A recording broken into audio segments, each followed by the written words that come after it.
अस्सलाम वालेकुम ख़वातीन हज़रात, मैं हूं डॉक्टर नज़ीर सिद्दीकी और आप देख रहे हैं मेरा यूट्यूब चैनल।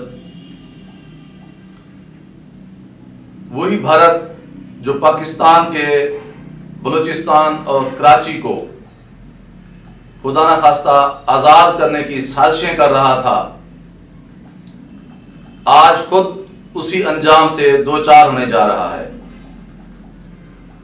भारतीय हुकूमत ने एक बिल के जरिए अपने किसानों को पाबंद कर दिया है कि मुस्तकबिल में भारतीय हुकूमत उनकी ज़रई अजनास या उनकी फसल नहीं खरीदेगी, बल्कि अब कुल्ली तौर पर भारतीय काश्तकार या किसान माफिया के रहम करम पर छोड़ दिया गया है।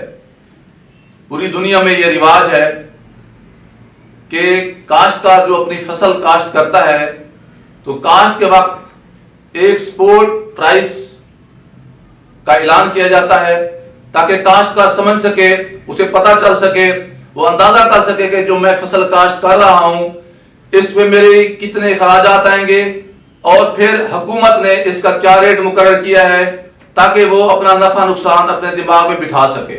पाकिस्तान में भी यही रिवाज है, इंडिया में भी रिवाज है, लेकिन क्योंकि बीजेपी की जो हुकूमत है ये मल्टीनेशनल जो कंपनियां हैं उनकी नुमाइंदगी करती है, ये भारतीय बंदिया की नुमाइंदगी करती है, ये पैसे वाले लोगों की नुमाइंदगी करती है, इसे भारत के गरीबों से कोई हमदर्दी नहीं है, कोई लेना देना नहीं है। या तो ये भारतीय मुसलमानों की जो है वो दुश्मनी करती है या वहां अकलियतों को रुसवा करती है, इसी तरह वहां अछूतों की ये दुश्मन है, सिर्फ चंद ब्राह्मण हैं जिनकी ये नुमाइंदगी करती है और उन्हें सर आंखों में बिठाती है।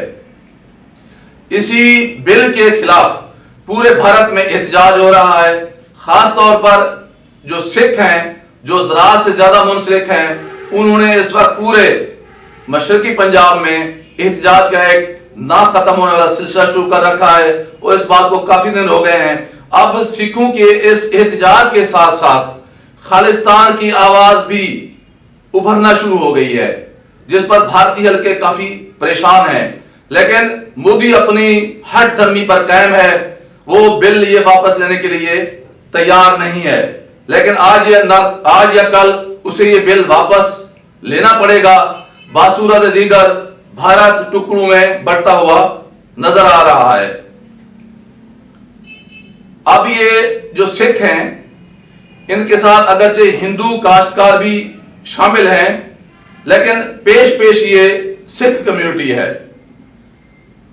पाकिस्तान ने ये एक अच्छा काम किया है कि सिखों के माजी के जो मुसलमानों के दरमियान और सिखों के दरमियान जो तलखियां थी तकसीम हिंद के वक्त, उनको पसे जो है ना पर्दा डालते हुए, पसे पुश डालते हुए पाकिस्तान ने ये जो करतारपुर राहदारी खोली है, गुरुद्वारा बनाया है, सिखों के जो मजहबी पेशवा हैं उनके लिए एक बहुत बड़ा गुरुद्वारा बनाया है।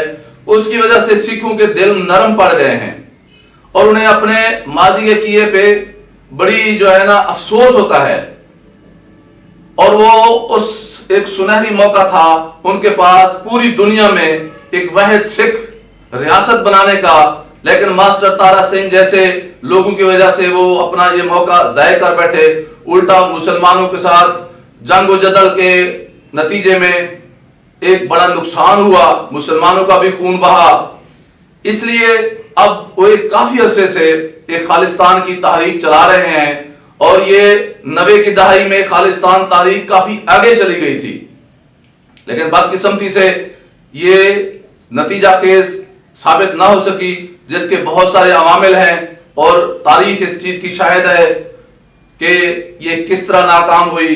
इसमें भारत का कितनी किरदार था या हमारी इसमें कितनी कोताहियां शामिल थी कि जब मशरकी पाकिस्तान में हमारी कोताहियों की वजह से भारत को मौका मिला तो उसने आगे बढ़कर अपने तमाम वसाइल खर्च करते हुए उसे बांग्लादेश बना दिया, और जब हमें मौका मिला कि खालिस्तान बनाएं तो फिर हम ये मौका जाया कर बैठे। बहरहाल आज फिर सिखों की वही खालिस्तान की तहरीक काश्तकारों के साथ आवाज मिलाकर चल रही है और कनाडा जो है वो सिखों का एक दूसरा बड़ा मुल्क है। मशरकी पंजाब के बाद सबसे ज्यादा सिख कम्युनिटी कनाडा में रहती है, इसके बाद यूके में रहती है। और बहुत सारे जो कैनेडियन जो सिख हैं वो भरपूर तौर पर सिखों की मदद कर रहे हैं और वहां बैठकर खालिस्तान की आवाज भी उठा रहे हैं। और ये मोदी हुकूमत के लिए भी जिंदगी मौत का मसला है और सिखों के लिए भी जिंदगी मौत का मसला है। अगर अब सिखों को माफिया के रहमो करम पे छोड़ दिया जाता है कि हुकूमत उनकी कोई अजनास फसल पकने पे नहीं खरीदेगी और सिर्फ वो माफिया के रहमो करम पे होंगे कि वो बाजार ले जाएं अपनी अजनास, जो कीमत उनको मौसूल हो वो ले लें, जो ना हो वो ना लें, तो फिर वो बेचारे किधर जाएंगे?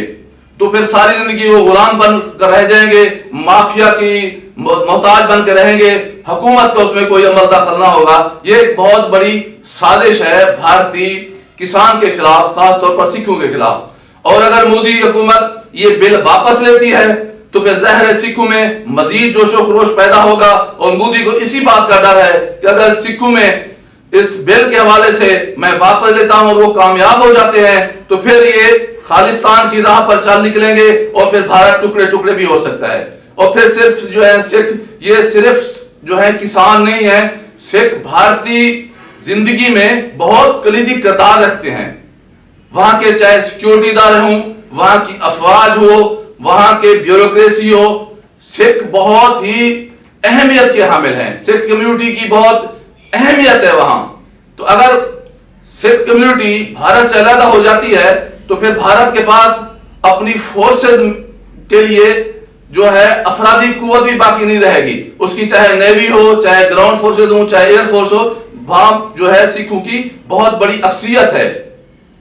अब आपने ये भी अपने खबर आ गई है कि किसान यूनियन जो है भारत की, उसने ऐलान कर दिया है कि वो 8 दिसंबर को भारत को बंद करने जा रही है, दिल्ली को बंद करने जा रही है।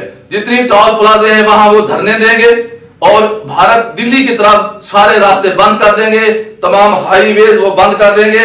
इस तरह पूरा भारत जो है ना वो बंद हो जाएगा, धरने दिए जाएंगे। तो ये एक ऐसी सूरत हाल बन जाएगी जिससे पूरे भारत की दुनिया भर में बदनामी होगी और पूरी दुनिया में यह भी यकीन हो जाएगा कि ये हिंदू कैसी कौम है कि कभी मुसलमानों को मारते हैं, कभी क्रिश्चियंस को मारते हैं और अब सिखों के पीछे पड़ गए हैं।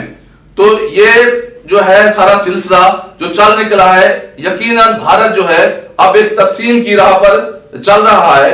इसी दौरान बीजेपी ने यह भी कह दिया है कि अगर सिख अपनी हरदमी से बाज ना आए तो हम जो अपने भक्त हैं जो लाखों करोड़ों की तादाद में हैं, हम उन्हें भी उतार देंगे। तो गोया भारत जो है वो खाना जंगी की तरफ जा रहा है और ये वही भारत है जो दूसरे ममालिक में, खासतौर पर पाकिस्तान में खाना जंगी को फरोग देने की कोशिश करता रहा है। अब कुदरत खुद भारत से खाना जंगी की सूरत में इंतकाम लेने जा रही है। ख़वातीन हज़रात, आपसे गुजारिश है कि मेरे YouTube चैनल डॉक्टर नज़ीर सिद्दीकी और माशाअल्लाह लाइफस्टाइल को सब्सक्राइब फरमाएं, घंटी के बटन को जरूर दबाएं और मेरी इस वीडियो को ज्यादा से ज्यादा शेयर करें। अपना ख्याल रखिए, अपने दोस्तों का ख्याल रखिए, अपने घर वालों का ख्याल रखिए और सबसे ज्यादा मेरे इस प्यारे पाकिस्तान का ख्याल रखिए जिसने हमें पनाह दे रखी है। बहुत शुक्रिया। अस्सलाम वालेकुम।